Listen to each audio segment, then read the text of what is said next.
Hey everybody, welcome to Firecracker on Two Wheels. Firecracker is at work, hopefully one of the last Sundays she has to work. She's training someone else that's going to take over bartending bar at the Moose Lodge on Sundays so she can go ride. And so she's down there doing that today, but I wanted to show you where we're at on the Sport Glide. So we got our Crashbars in.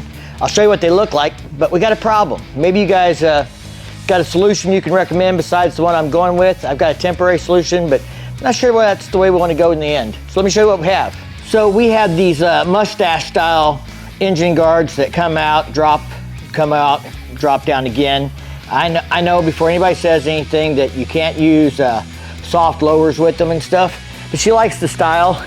It's very similar to what she had on her Dyna. They look good. We've got a GoPro mount on there we tested today. We took it for a ride earlier. But the problem we have is, well, let me show you.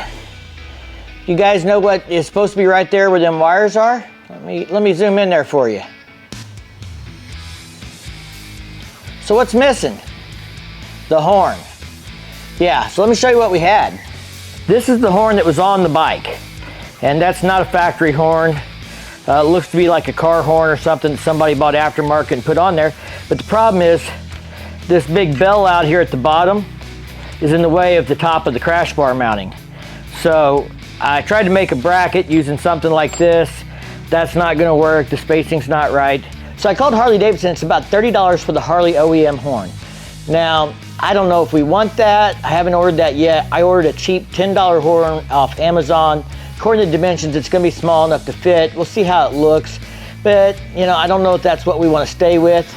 So do you guys got any suggestions? Have you ever ran into this? Or do you have a aftermarket horn that you like that's really small, not any bigger than the OEM horn that won't interfere with that crash bar? If you do, leave me a comment or a link down below. We'll show it to Firecracker. I really like the Arlen Ness edge cut looking stuff, but that's like 80 bucks or more. I think it's $80 just for the cover. If you want the horn kit, I think it's over 100. So I don't know, I guess we'll see what we're gonna get. It'll get her on the road for now. The horn should be here today when I go home and check the mail. But I wanted to kind of show you where we're at. We rode the bike today. I'm thinking she's gonna want new bars before she wants anything else. She did comment quite a bit today about she would like something different with the bars. So I don't know if we're gonna do a pullback with a riser, or, you know, the Kraus makes stuff. Other places make pullback risers like up 4 and back 2 or something. I don't know what would be right for her, or if we're just gonna get some mini apes to go on it. She also got a lot of wind noise today. She was having a hard time hearing me through the cardos because of the wind noise and stuff. So we may have to look at a taller windshield or taking the whole bat wing off and see if it's different. Maybe she's catching the wind just right coming over the windshield that's coming up underneath the helmet and making the cardo hard to hear. And I'm getting a lot of wind noise when she talks. So something's definitely up there. We'll have to figure those things out, but she still loves the bike. So just wanted to give you guys a quick shout out for her, and we'll see you guys later.